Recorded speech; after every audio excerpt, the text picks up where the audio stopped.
Social media पर हम देख रहे हैं अभिजीत दीपके का एक पैटर्न जो है सामने आ रहा है। अरविंद केजरीवाल से कंपैरिजन किया जा रहा है, जैसे स्याही फेंक देना, मंच पे थप्पड़ खा लेना या फिर कुछ भी। तो ये लग रहा है कि प्लानिंग है इसमें तगड़ी ठाने की उनको, अभिजीत दीपके को वहाँ पर। नहीं नहीं बहुत मज़ेदार बात है। मतलब ऐसे आंदोलन से निकले हुए नेता तो इस देश को नहीं चाहिए। इसलिए कि हमने एक आंदोलन में एक नेता देखा था जो अन्ना हज़ारे आंदोलन से निकला था, जिन्होंने इन फासिस्टों को ला करके सत्ता में बिठा दिया। हमने एक ऐसा नेता देखा था जो इस देश में आया था और उसके बाद से 2020 में इन्हीं दिल्ली की धरती को मारा गया। और इस दिल्ली की धरती पे जब कांग्रेस की मुख्यमंत्री शीला दीक्षित हुआ करती थी तो उनके बारे में वही मुख्यमंत्री यानी कि अरविंद केजरीवाल कहा करते थे कि चलिए मानते हैं कि आपके पास दिल्ली की पुलिस नहीं है, लेकिन आपके पास आवाज़ तो है, आपके पास ज़ुबान तो है, आप आवाज़ क्यों नहीं उठाती। लेकिन जब उसी दिल्ली की धरती पे इन्हीं के रेजीम में जब ये इस प्रदेश के मुख्यमंत्री थे, यहाँ पर ऊपर जुल्म हो रहा था, उनको नॉर्थ ईस्ट दिल्ली की सड़कों पे पानी से ज़्यादा खून बह रहे थे, हम जेएनयू की तरफ से डेलीगेशन लेकर गए थे और अरविंद केजरीवाल ने मिलने से मना कर दिया था। सिर्फ हमारा यही डिमांड था कि आप जो आर्गूमेंट दिया करते थे शीला दीक्षित को कि आपके पास दिल्ली की पुलिस नहीं है, आवाज़ तो है आपके पास, हम आज वही सवाल आपसे करने के लिए आए हैं कि चलिए आपके पास देश की पुलिस नहीं है, अमित शाह आपके नहीं है, लेकिन आपकी आवाज़ पर कोई पाबंदी तो नहीं है, लेकिन इस आदमी ने मिलने से मना कर दिया था। तो ये तो दोगला चरित्र है। तो अगर मैं ऐसा नहीं कह रहा हूँ, अगर आपको ऐसा आभास हो रहा है कि अभिजीत दीपके सोशल मीडिया पे काफ़ी वायरल हो रहा है, पैटर्न जैसा लग रहा है कुछ, काफ़ी स्टूडेंट्स भी इस पर आवाज़ उठा रहे हैं, काफ़ी शेयर की जा रही है ये वीडियो। तो आपने भी देखी होगी शायद, अभिजीत दीपके पे भी स्याही फेंकी गई है स्टेज पर। मैं एक रिसर्च स्कॉलर हूँ, मैं वही सीखता हूँ बहुत बार जो हमारा सुपरवाइज़र मुझे सिखाता है। तो अगर वो उनके छात्र हैं तो जाहिर सी बात है कुछ चीज़ें तो वो सीखेंगे ही उनसे। अगर ये पैटर्न है हो सकता है कि प्लानिंग का हिस्सा भी हो सकता है, लेकिन मुझे इसके बारे में कोई जानकारी नहीं है ज़ाती तौर पे। चलिए ठीक है। तो मेरा नाम राहुल है। अच्छा राहुल जी, आप भी जेएनयू के ही छात्र हैं? जी, मैं जेएनयू का छात्र हूँ, इकोनॉमिक्स का स्टूडेंट हूँ। जी, ये जो स्टूडेंट का प्रोटेस्ट है, आप इसे कैसे देख रहे हैं? क्या आप सपोर्ट कर रहे हैं ये सीजेपी जनता पार्टी जो बनी है? जी, स्टूडेंट के प्रोटेस्ट को हम सपोर्ट में हैं, लेकिन हम इस कॉकरोच जनता पार्टी से हम सपोर्ट में नहीं हैं। हम बिल्कुल हाँ कि हाँ नीट के स्टूडेंट हैं, गलत हुआ। मैंने यूजीसी नेट का पेपर दिया है, जो भी पेपर लीक हो चुका है, तो स्टूडेंट्स के साथ हमारे साथ गलत हुआ है। हम लगातार सड़कों पे हैं, छात्र सड़कों पे हैं, लेकिन हाँ ये है कि हम सीजेपी के साथ नहीं हैं। सीजेपी के साथ नहीं है। हाँ जी। अच्छा, ये जो युवा अपने आप को कॉकरोच बोल रहे हैं, क्या आप भी मान रहे हैं कि आप भी कॉकरोच, और ये कॉकरोच जनता पार्टी, आप सीजेपी का समर्थन नहीं कर रहे हैं, तो स्टूडेंट खुद को कॉकरोच कह रहे हैं, कि ये सही है उनके साथ मिलकर? देखिए, छात्रों का एक इमोशन है, लगातार जो छात्रों ने सहा है, लेकिन छात्रों को एक रास्ता चाहिए था। तो जो कॉकरोच वाली बात आई तो उन्होंने खुद को कहा कि हाँ हम भी कॉकरोच हैं, हम भी सड़कों पे उतरेंगे, और लगातार उतर भी रहे हैं। और ये जैसे विकास जी ने बात कही कि जंतर मंतर के अंदर छात्र जो 1000 से 1,500 जा रहे हैं, लेकिन जो उसके बाहर जब हम निकल के देखेंगे, जो जिनका मुद्दा है, जिनका जेन्युइन मुद्दा है, जो चाहते हैं कि नरेंद्र मोदी भी इस्तीफा दे, तो वहाँ की वो भीड़ है, वो 20 से 30 हज़ार हैं जो सीजेपी से अलग होकर सिर्फ मुद्दा जेन्युइन पे उतर रखे हैं। ठीक है। नमस्कार, मैं हूं आपके साथ मनीषा डिंडोरिया। स्वागत है आप सभी का द न्यूज़ पर। देखिए, सीजेपी का प्रोटेस्ट अभी भी जारी है। जिस तरीके से हमने देखा है, जंतर मंतर पर भारी मात्रा में स्टूडेंट्स अभी भी डटे हुए हैं, और मंच पर तमाम जो सीजेपी के प्रवक्ता हैं वो भी मौजूद हैं। इस वक्त हम छात्रों के साथ हैं, युवाओं के साथ हैं, तो इन्हीं से हम जान लेंगे इनकी क्या प्रतिक्रिया रहेगी इस पूरे प्रोटेस्ट पर, जिस तरीके से ये अभी चल रहा है। और एक और चीज़ बता दूँ, कनॉट प्लेस में जितनी भी दुकानें हैं वो 6:30 बजे तक बंद करने की एनडीएमसी की तरफ से एक जो है अपील की गई है कि आप 6:30 बजे अपनी दुकानें बंद कर दें, क्योंकि कल रात भी हमने देखा था हंगामा बहुत ज़्यादा बढ़ गया था जंतर मंतर पर, और सीपी में भी तनावपूर्ण स्थिति देखने को मिली है। तो इसी पूरे मुद्दे पर हम चर्चा करेंगे। सबसे पहले आपसे मैं जानना चाहूँगी, आपका क्या नाम है? जी, मेरा नाम प्रदीप है। प्रदीप, आप कहाँ पढ़ते हैं, कौन से कॉलेज के छात्र हैं? मैं जेएनयू में स्टूडेंट हूँ, पीएचडी में अभी पढ़ाई कर रहा हूँ। अच्छा अच्छा। हाँ। तो प्रोटेस्ट में शामिल हैं आप? सीजेपी का प्रोटेस्ट में गए थे, जंतर मंतर पर मौजूद थे?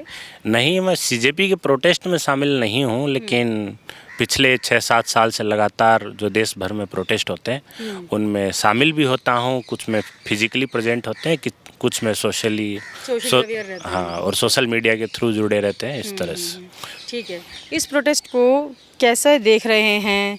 जो अभिजीत दीपके हैं, बाहर से आए हैं हिंदुस्तान में आके वो हिंदुस्तान के स्टूडेंट्स की आवाज़ बन रहे हैं, तो आप कैसे देख रहे हैं अभिजीत दीपके को उस पूरे मामले में? देखिए, आवाज़ उठाने में कभी भी कोई आपत्ति नहीं होती है। कोई कहीं से भी आके आवाज़ उठा सकता है छात्रों की। ये भारत तो लोकतांत्रिक देश है, यहाँ सभी तरह की विचारों को जगह है। बस यही है कि आपका किसी आंदोलन के पीछे मंशा क्या है और आप किन लोगों से जुड़े हुए हैं, इससे बड़ी चीज़ कोई मायने नहीं रखती है। आंदोलन किस दिशा में जाएगा ये इसी बात से तय होता है कि आप किन लोगों के साथ जुड़े हुए हैं।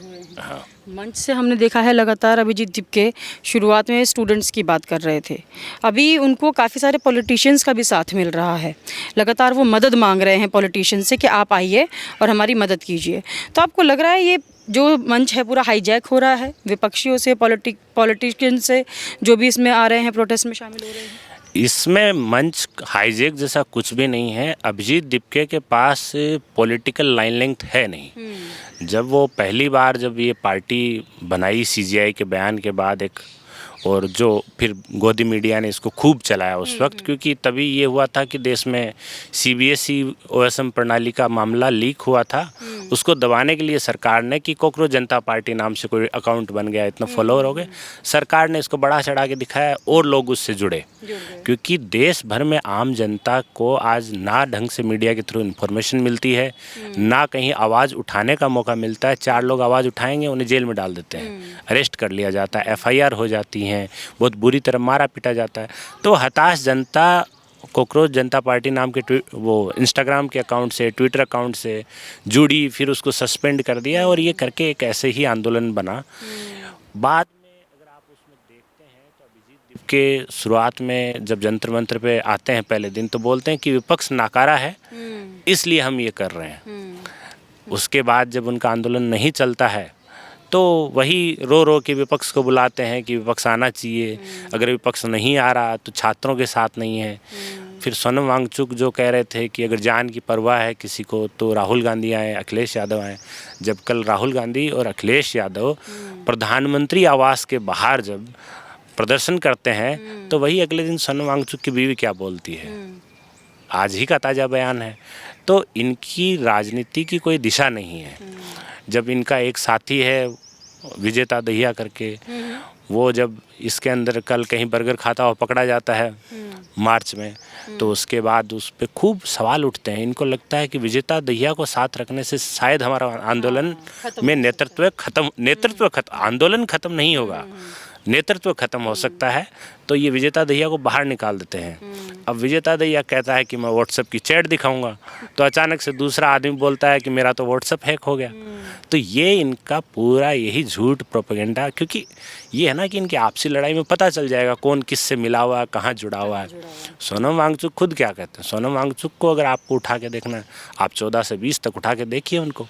CNRC का समर्थन किया, नई शिक्षा प्रणाली, न्यू एजुकेशन पॉलिसी का समर्थन किया, धर्मेंद्र प्रधान के साथ फ़ोटो, मोदी उनके फेवरेट थे। वो तो लद्दाख में उन्होंने प्रोटेस्ट किया, उनको लगा सरकार है हमारी सुन लेगी। जब सरकार ने NSA डाला तब जाके थोड़ा सरकार के एंटी हुए हैं।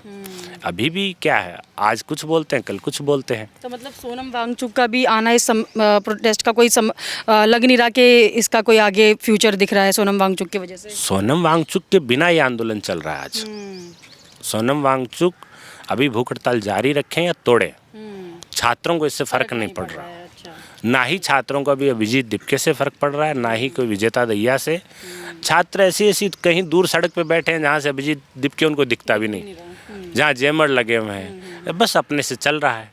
दीपके अगर कह रहा हो तो पुलिस से क्लैश नहीं होंगे, वो तो मना कर रहे हैं, फिर भी होता है। तो छात्र अपने से हैं, छात्रों ने बहुत सहा है। मैंने या अभिजीत दीपके ने शायद नहीं सहा होगा, इस देश के छात्रों ने कहीं ज़्यादा सहा है। अभिजीत दीपके तो बोस्टन में पढ़ाई कर रहे थे, उसका क्या है जिसकी एज लिमिट निकल जा रही है, जिसको भर्तियों में मौका नहीं मिल रहा है। सही बात, बिल्कुल ठीक है। बहुत बहुत धन्यवाद आपका। आपका क्या नाम है सर? जुनैद। अच्छा जुनैद जी, आप भी छात्र हैं, क्या पढ़ रहे हैं आप? मैं PhD कर रहा हूँ यहाँ से, PhD 5th ईयर JNU में ही पढ़ रहे हैं, ठीक है। जैसे ये बता रहे हैं हमें कि अभिजीत दीपके आवाज़ तो बन रहे हैं लेकिन छात्र अपनी आवाज़ खुद उठा रहे हैं, वो जो है पॉलिटिकल पार्टीज़ का साथ चाह रहे हैं अभिजीत दीपके, आप इसको कैसे देख रहे हैं? ये सबसे पहली चीज़ तो ये है कि अभिजीत दीपके आवाज़ बन रहे हैं, ठीक है, अच्छी बात है। जब भी किसी लोकतांत्रिक देश में छात्रों के साथ, किसानों के साथ, मजदूरों के साथ, या किसी भी पीड़ित तबके के साथ अगर कोई जुल्म हो रहा हो तो उसके लिए आवाज़ उठाई जानी चाहिए। ठीक है, मेरा मानना है कि ये कॉज बहुत बड़ा था। जिस तरीके से पेपर लीक हो रहे हैं, देश के छात्रों के साथ नाइंसाफ़ी हो रही है, उनके भविष्य के साथ खिलवाड़ किया जा रहा है, तो मुझे लगता है कि ऐसे दौर में अगर कोई भी आवाज़ उठाता, ठीक है, तो उसकी आवाज़ तो सुनी ही जाती, और इतने बड़े मंच से अगर उठाया जाता तो अवश्य ही सुनी जाती। ठीक है, और उससे पहले कि सुप्रीम कोर्ट के CGI का वो स्टेटमेंट, कॉकरोच हैं इस देश के युवा, ये अपने आप में काफ़ी ह्यूमिलिएटिंग था इस देश के युवाओं के लिए। ठीक है, लेकिन जो बार बार अभिजीत दीपके की बात की जा रही है, मुझे लगता है कि इस देश की मीडिया ने बड़ी नाइंसाफ़ी की है हमारे देश के लीडर ऑफ अपोजिशन के साथ। माननीय राहुल गांधी के साथ इस देश की मीडिया ने बड़ी नाइंसाफ़ी की है, इसलिए कि जिस तरीके से छात्रों के मुद्दों को लेकर के वो पिछले कई सालों से, ठीक है, इस सरकार के ख़िलाफ़ आवाज़ उठा रहे हैं। ठीक है, मुझे नहीं लगता है कि किसी ने उनके बारे में ऐसी बात कही हो। ठीक है, इसलिए कि अभी उनका जो स्टूडेंट विंग है NSY, ठीक है, लगातार छात्रों की गूंज इस नाम से प्रोग्राम करती हुई आ रही है। ठीक है, छात्रों को एकत्रित कर रही है, उनके इश्यूज़ को जानने की कोशिश कर रही है, उनके कंसर्न को जानने की कोशिश कर रही है, और उसको एड्रेस कर रही है।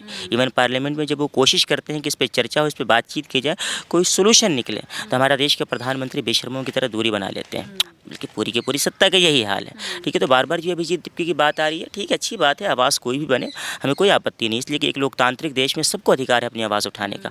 और अगर कोई व्यक्ति एक जिम्मेदार होने के नाते अगर किसी भी देश के युवाओं के लिए आवाज़ उठाता है तो ये अच्छी बात है, लेकिन पूरी तरीके से ये कह दिया जाना कि वही सिर्फ आवाज़ बन रहा है, ये मुझे लगता है कि देश के दूसरे जो जिम्मेदार लोग हैं और जो सेंसिटिव लोग हैं उनके साथ नाइंसाफ़ी होती है। तो आप कह रहे हैं कि इतने बड़े मंच से अगर कोई भी आवाज़ उठाए, ये जो इतना बड़ा मंच है, जैसे अभिजीत दीपके पहले एक कॉकरोच जनता पार्टी का अकाउंट बना लेते हैं, मिलियंस में फॉलोअर्स हो जाते हैं, फिर वो अनाउंसमेंट कर देते हैं कि हम जंतर मंतर आ रहे हैं। तो जंतर मंतर आना, एक बड़ा मंच मिलना, क्या लगता है कि ये कोई सोचा समझा एक स्टेप लिया गया है, ये पहले से ही प्लानिंग थी, या फिर एकदम से उनके दिमाग में आया कि मैं कॉकरोच जनता पार्टी बनाऊंगा, मैं भारत जाऊंगा, मैं स्टूडेंट्स की आवाज़ बनूंगा, ऐसा कुछ है क्या? देखिए, बड़ी पुरानी कहावत है ना कि जब लोहा गर्म हो तो हथौड़ा मार दिया जाना चाहिए। आपको पता है कि पेपर लीक हो रहे थे, एग्ज़ाम में स्कैम्स हो रहे थे, पूरे देश के युवा परेशान। मैं बिहार से आता हूँ, हमारे यहाँ तो पेपर ऐसे लीक होते हैं जितना पानी भी लीक नहीं होता है। ठीक है, तो एक आक्रोश तो था इस देश में और है। ठीक है, तो जो बेचैनी जो पूरे देश के युवाओं में फैली हुई है, ठीक है, समय ठीक था, आवाज़ उन्होंने उठाई और उनको मंच बड़ा मिल गया। उनको छात्रों ने वो मंच सजा करके दे दिया। यही वजह है कि आपने देखा होगा कि जो 20 जुलाई का प्रोटेस्ट था, जहाँ पर छात्रों के साथ बर्बरता किया गया, वो भीड़ दिशाहीन हो चुकी थी, इसलिए कोई लीडरशिप उनके पास नहीं था। जिन लोगों ने क्लेम किया या जो कह रहे हैं कि इस प्रोटेस्ट को लीड कर रहे हैं या इस आंदोलन में आगे हैं, जब पुलिस की लाठियां खाने की बारी आई तो वो ट्रकों में बैठ करके JP नड्डा घर बैठने के लिए चले जाते हैं, वहाँ पर बैठ करके मीटिंग करते हैं, कोई आपत्ति नहीं है। मेरा एक चीज़ का मानना है, आंदोलन से निकले हुए लोग हमेशा इस देश की जनता के लिए फ़ायदेमंद होते हैं, सिवाय कुछ लोगों के। ठीक है, लेकिन जब आपके पास भीड़ लाखों की हो, ठीक है, तो आप सत्ता पार्टी के नेता से मिलने के लिए जाते हैं, थोड़ी बहुत तो आपके अंदर एहसास बचनी चाहिए। बोलते हैं ना हसास इंसान, सेंसिटिव इंसान, कि मतलब आपके राजनीतिक सूझबूझ पे एक सवाल खड़ा होता है कि आपके पास 1 लाख की भीड़ है, ठीक है, और आप उस रूलिंग पार्टी के नेता से मिलने के लिए चले जाते हैं।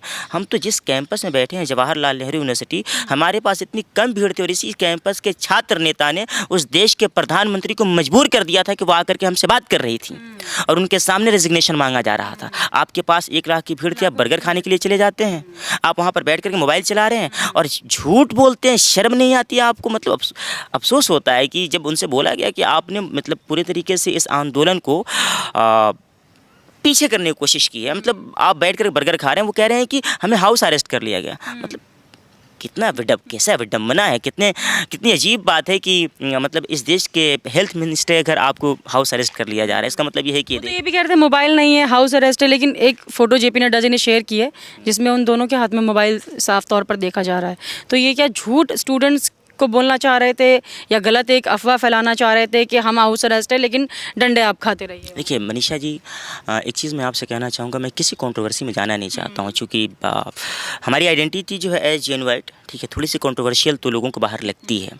ठीक है, मैं कुछ कहना नहीं चाहूँगा, लेकिन हाँ, जिस पार्टी से उनको फंडिंग हो रही है, ठीक है, I don't know about fundings, लेकिन जिस पार्टी से उन्हें सपोर्ट मिल रहा है, ठीक है, उस पार्टी के नेता ठीक है, हमारे देश के जो विपक्ष के नेता हैं श्री राहुल गांधी, उनके लिए कह रहे हैं कि उन्होंने प्रधानमंत्री मोदी के साथ कुछ सेटिंग की है, पीएम आवास के सामने बैठे ताकि छात्रों के मुद्दे को डाइवर्ट कर सकें, ठीक है।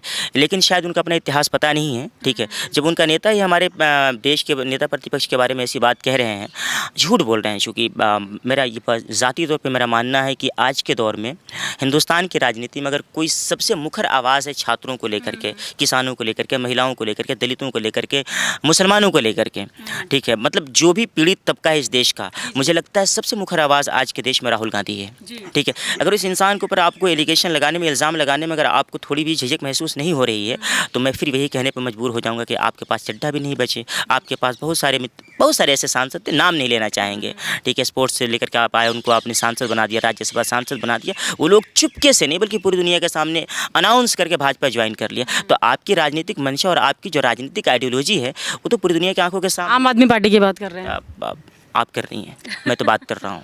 आपका क्या नाम है? मेरा नाम विकास है। अच्छा विकास जी, जैसे ये बोल रहे हैं कि जैसे गुरु हैं वैसे ही शिष्य जो हैं उनके काम कर रहे हैं आगे, तो आपको लगता है देखिए अभिजीत दीपके स्टूडेंट्स की बात ना करके अपनी एक राजनीति चमका रहे हैं? क्योंकि देखिए मासूम छात्र हैं, सड़कों पर उतरे हुए हैं, कोई लीड करने वाला नहीं है, उसमें अनजाने में गलती भी हो रही है, किससे क्या मदद मांगे कुछ नहीं पता, तो लग रहा है कि छात्रों का फ्यूचर अब खतरे में आ रहा है क्योंकि गलत लोग उन्हें लीड कर रहे हैं। देखिए, शुरू से मैं इस जो मूवमेंट है इस पे नज़र बनाए हुए हैं और मैं बहुत बार जंतर मंतर गया भी हूँ बीच बीच में, और कल रात भी मैं वहीं से 3-4 घंटे वहाँ रह के आया। तो वहाँ का जो जंतर मंतर आप जाने के बाद पता चलता है कि जंतर मंतर के अंदर 1000-2000 लोग हैं वहाँ जो बैठे हैं, और बाहर जंतर मंतर के बाहर कम से कम 20 से 30 हज़ार की भीड़ है, जी जी जो कॉमन स्टूडेंट्स है, इस देश की जनता है, और उसका सीजेपी की लीडरशिप से कोई लेना देना नहीं। और उनको ये भी नहीं पता कि हमारा लीडर कौन है, या वो मानते हैं कि ये लीडर, हमारा जो लीडर है, बने हुए हैं सीजेपी के लीडर, ये इनका क्या मानना है, इनका क्या सोचना है मोदी सरकार को लेकर या पेपर लीक को लेकर, उनको कोई मतलब नहीं है। उनको सीधा सीधा ये मानना है उनका कि ये सरकार भ्रष्ट है, इस सरकार के दौरान पेपर लीक हो रहे हैं, युवाओं के साथ, स्टूडेंट्स के साथ, दलितों के साथ, पिछड़ों के साथ, माइनॉरिटी के साथ अत्याचार जो हो रहा है इस सरकार के दौरान हो रहा है, तो इस सरकार का इस्तीफा चाहिए। जो आप अभिजीत दीपके की बात कर रहे हैं, शुरू से उनका जो रवैया रहा है किस तरीके से कि इस इश्यू को हम शामिल नहीं करेंगे, हम एक ही इश्यू पे बात करेंगे, धर्म, हाँ, रेजिग्नेशन पे बात करेंगे। इसके बाद कहते हैं कि आप, हाँ, ये नारे नहीं लगाएंगे, आप आज़ादी के नारे नहीं लगाएंगे, आप ये नहीं करेंगे। तो ये आप जो सेंसरशिप लगा रहे हैं, जो प्रोटेस्टर्स वहाँ पे आ रहे हैं देश भर से, जो बिहार से चल के आ रहा है, जो राजस्थान से चल के आ रहा है, जो केरला से चल के आ रहा है, आप उनको बोल दे रहे हैं कि नहीं नहीं, आप जो मैं कह रहा हूँ वही आवाज़ उठाएंगे सरकार के खिलाफ। आप खुद से कोई सरकार के खिलाफ, आपने जो सहन किया है, आपने जो प्रताड़ना झेली है इस देश में, आप वो आवाज़ नहीं उठा सकते। मैं आपको बताऊँगा कि आपको कौन सी आवाज़ उठानी है और वो कैसे उठानी है। जैसे आपको जय भीम का नारा लगाना है, आपको जय हिंद का नारा लगाना है, लेकिन आपको आज़ादी का नारा नहीं लगाना है। क्यों नहीं लगाना है आज़ादी का नारा? हम लोग जो फेस कर रहे हैं इस देश में, हम जो एज ए स्टूडेंट्स फेस कर रहे हैं, और जो जो अत्याचार हमारे साथ हो रहा है, यूनिवर्सिटीज़ में फ़ंड काट दिया गया है, पेपर लीक हो रहे हैं तमाम, और बेरोज़गारी है, महंगाई है देश में। अभी जो गडकरी जी का जो एथेनॉल वाला जो बहुत बड़ा इस देश में ब्लंडर चल रहा है, उस पर क्यों नहीं आवाज़ उठाए हम? क्या वो इशू हमें परेशान नहीं कर रहा? क्या वो इस देश की कॉमन जनता को परेशान नहीं कर रहा है? क्या हमारे पास हम लोग अपनी बाइक्स में, या कॉमन जो किसान हैं वो अपने ट्रैक्टर्स में पेट्रोल नहीं डलवाते? तो ये जो दिखा रहा है कि आप सेंसरशिप किस तरीके से लगा रहे हैं, ये बताता है कि आप प्रोटेस्ट को किस तरीके से आगे लीड करना चाह रहे हैं। ये सबसे बड़ी बात थी। और बाकी, लेकिन जो अभिजीत दीपके की आप जैसे बात कर रहे हैं, तो अब कॉमन जो स्टूडेंट्स वहाँ पे है, जंतर मंतर में मौजूद है, उनको उससे कोई फ़र्क नहीं पड़ता कि अभिजीत दीपके क्या सोचते हैं, या अरविंद केजरीवाल क्या सोचते हैं, या जो भी वहाँ आपके जो तमाम मीडिया, जो बड़े चैनल आके तो अभिजीत दीपके का ही इंटरव्यू कर रहे हैं, अभिजीत दीपके की ही बात दिखाई जा रही है। आम स्टूडेंट्स को कौन पूछ रहा है? कोई इंटरव्यू नहीं ले रहा आम स्टूडेंट्स का जाकर। देखिए, ये शुरू से पर वो बैठे हैं, नेता तो वही बने हुए हैं, शुरू से ही सुनियोजित तरीके से मंच पे, अब कहना ठीक तो नहीं रहेगा, लेकिन मंच किस तरीके से बनाया गया है, किस तरीके से उनको बिठाया गया है, ये सरकार ने किस तरीके से किया है, वो ये जाने, या फिर अभिजीत दीपके जाने, उसमें हम कुछ नहीं कहना चाहेंगे। लेकिन वहाँ जो लोग हैं, कॉमन स्टूडेंट्स हैं, और देश की जो जनता है, उनका मानना साफ है कि मोदी सरकार भ्रष्ट है, और मोदी सरकार, पूरी सरकार का इस्तीफा चाहिए, और मोदी सरकार को इस देश से जाना होगा, क्योंकि इस सरकार ने देश के तमाम तबकों के साथ, जो हस्र किया है वो हस्र ये देश और देश की जनता बर्दाश्त कभी ही नहीं करेगी। ठीक है। मेरा नाम छेल सिंह है अच्छा जी। आप भी छात्र हैं? जी मैं JNU में ही MA की पढ़ाई कर रहा अच्छा हूँ अच्छा, जी। ठीक है।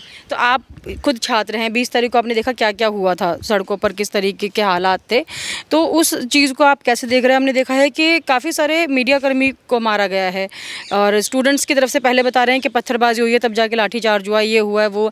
तो आपने ये सब देखा होगा, आप किसको समर्थन किया और कैसे देखा ये सारी चीज़ें आपने? देखिए हम तो जब से ये प्रोटेस्ट स्टार्ट हुआ लगभग 1 महीना हो गया हम इसको देखते आ रहे हैं और स्टूडेंट्स के कोज के लिए हम तो यहाँ JNU से भी लड़ रहे हैं। जब से हम यहाँ इस यूनिवर्सिटी में स्टूडेंट तब से जो भी स्टूडेंट्स के कोज हुए हैं उसको लेकर हम लड़ते आए हैं। और जो भी ये अभी मुद्दा चल रहा है उसमें हम देख रहे हैं कि किस तरह से छात्र नीट को लेकर परेशान है और भी कई तरह के पेपर है वो लीक हो जा रहे हैं। हम देख रहे हैं कि यूनिवर्सिटीज़ में आज के एजुकेशन सिस्टम में किस तरह की जो कमियाँ हैं खामियाँ हैं, चाहे वो फंड कट से लेकर यूनिवर्सिटी में रिक्रूटमेंट से लेकर स्टूडेंट्स के एडमिशन्स तक हो। तो ये सारे कोर्स को लेकर जो स्टूडेंट्स का गुस्सा था वो आज इस प्रोटेस्ट के माध्यम से देश के लोगों तक पहुंचना स्टार्ट हो गया है। और अब ये प्रोटेस्ट केवल एक CJP पार्टी का न रहकर एक देश के स्टूडेंट्स का मूवमेंट बन गया है। और हमारी उम्र के या हम कहें कि जो भी अभी मूवमेंट को देख रहे हैं उनके लिए ये सबसे बड़ा स्टूडेंट मूवमेंट बनकर एक उभर के सामने आया है। तो हम ये चाहेंगे कि ये मूवमेंट का ये नीट पेपर लीक तक या एक मिनिस्टर के रेजिग्नेशन तक लिमिटेड न रहे। आगे भी जो भी एजुकेशन सिस्टम में और हमारे एग्जामिनेशन सिस्टम में जो भी रिफॉर्म्स की जो नीड है वो सारे रिफॉर्म्स हो। अभी पार्लियामेंट सेशन में है तो वहाँ पर भी इसके बारे में चर्चा हो और भी आगे लॉज बने जिससे कि ये सिस्टम और भी ज़्यादा बेहतर हो सके, जिससे कि आने वाली जो पीढ़ी है देश की उनको ये सामना ना करना पड़ सके, वो इस तरह की चीज़ों को लेकर वो ये डिफ़िकल्टी सारी फेस ना करे। ठीक है, ठीक है। आपका क्या नाम है सर? मैं निखिल हूँ यहाँ PhD। निखिल जी, आप PhD कर रहे हैं, ठीक है। तो अब ये बोल रहे हैं कि इस मुद्दे को और ज़्यादा बड़ा मुद्दा बनाना चाहिए क्योंकि ये स्टूडेंट्स का मुद्दा है। आपको लग रहा है कि जितने भी स्टूडेंट्स ये प्रोटेस्ट कर रहे हैं, लीडरशिप की कमी होने की वजह से कुछ गलतियां हो रही हैं प्रोटेस्ट के अंदर? इट्स नॉट, मैं ये एक बात ये बोलना चाह रहा हूँ, हम यूनिवर्सिटी में हैं, स्टूडेंट एक्टिविज़म में हैं। ये एक स्टूडेंट्स को एक साथ लाना या किसी को भी इंसानों को एक साथ लाके कोऑपरेट करने के लिए मुश्किलें आते हैं, there are challenges to it. तो वही हम चीज़ जंतर मंतर पे भी देख रहे हैं। तो ये हम ऐसा नहीं देखना चाहिए कि किससे गलती हो रही है किससे नहीं गलती हो रही है, मगर चैलेंजेस जो है उसको सामने करके अच्छे से एड्रेस करना होगा उनको। अगर वो नहीं कर पा रहे हैं तो कोई बात नहीं है, अगर हम एक दूसरे का लेजिटिमेसी को क्वेश्चन कर रहे हैं और मुद्दा पीछे हट जाएगा ना। वही चीज़ मैं पूछना चाह रही हूँ क्योंकि देखिए काफ़ी सारी हम वीडियोस देख रहे हैं पुलिसकर्मियों पे जो है, अभी कल रात ही बहुत ज़्यादा हाथापाई हुई है, पत्रकारों के साथ में बदतमीज़ी हुई है, बहुत ज़्यादा पत्रकारों को भगा दिया गया है प्रोटेस्ट के दौरान ही। तो वही मैं कह रही हूँ कि मतलब ऐसा है कि आप उनको कुछ मैसेज देना चाहेंगे कि किस तरीके से प्रोटेस्ट को और आगे बढ़ाएं, ना कि इन सब चीज़ों में पड़ें जिससे कि नाम बदनाम हो इस प्रोटेस्ट का, क्योंकि काफ़ी सारे वीडियोस हम देख रहे हैं सोशल मीडिया पर ऐसे। एक सरकार के लिए मैसेज की बात कर रहे हैं ना आप, तो सरकार के लिए हम क्या ही बोलेंगे। मैं JNU में पढ़ता हूँ, 10 साल से मैं देख रहा हूँ। तो 2016 में मैंने 12th कंप्लीट किया था और 16 में जो हो रहा था दिल्ली में, मैं वहाँ से देख रहा था। I am from Hyderabad.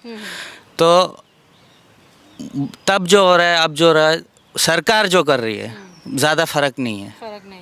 तो इस सरकार को मैं उससे ज़्यादा क्या ही बोलूँगा। मेरा मैसेज होगा अपोजिशन के लिए, लोगों के लिए कि डटे रहें, लड़ना चाहिए और यूनिटी होना चाहिए इन एक्शन एंड पर्पस। ठीक है, बहुत बहुत धन्यवाद आप सभी का। देखिए तमाम जो है JNU के छात्र हमारे साथ थे।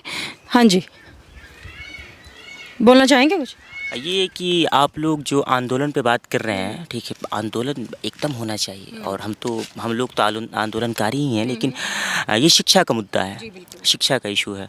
लेकिन एक चीज़ मिस हो रही है, ठीक है, कि उत्तर प्रदेश में माननीय आज़म खान साहब ने जो मोहम्मद अली जौहर यूनिवर्सिटी बनाई है, ठीक है, उसके 38 बिल्डिंग्स को तोड़ने की वो ऑर्डर दे दिया गया है। मेरा ख्याल है कि आप लोगों को इस पर भी सवाल करना चाहिए, इसलिए कि मुझे लगता है कि पूरे देश में जहाँ पर भी शिक्षा की बात हो, तालीम की बात हो, एजुकेशन की बात हो, देश के सारे तबका को बोलना चाहिए, इसलिए कि वो यूनिवर्सिटी जो है किसी हो सकता है कि माइनॉरिटी रिजर्वेशन के नाम पर आप उसको टारगेट कर सकते हैं, लेकिन आप तो एक बुद्धिजीवी होने के नाते आपकी जिम्मेदारी है कि पूरे देश के नागरिकों को आप तालीम दें, शिक्षा दें, ठीक है। और एक एकेडमिक इंस्टीट्यूट्स को तोड़ना मुझे लगता है कि देश के छात्रों के भविष्य के साथ खिलवाड़ है। तो एक सवाल आप लोगों को इस पर भी करना चाहिए। मेरा मानना है कि देखिए, जिस तरीके से इस सरकार ने छात्रों के ऊपर लाठियां चलाई हैं, इससे पहले किसानों के ऊपर भी इसी बर्बरता के साथ लाठियां चलाई गई थी। तो मुझे 4 पंक्तियाँ याद आती हैं कि तुम्हारे जुल्म का मंजर ये दुनिया खूब देखेगी, तुम्हारे जुल्म का मंजर ये दुनिया खूब देखेगी, तुम चलाओ तीर और खंजर ये दुनिया खूब देखेगी, चलाकर गोलियाँ हम पर तुम्हें जो चैन मिलता है, तुम्हारा खेत भी होगा बंजर ये दुनिया खूब देखेगी। शुक्रिया।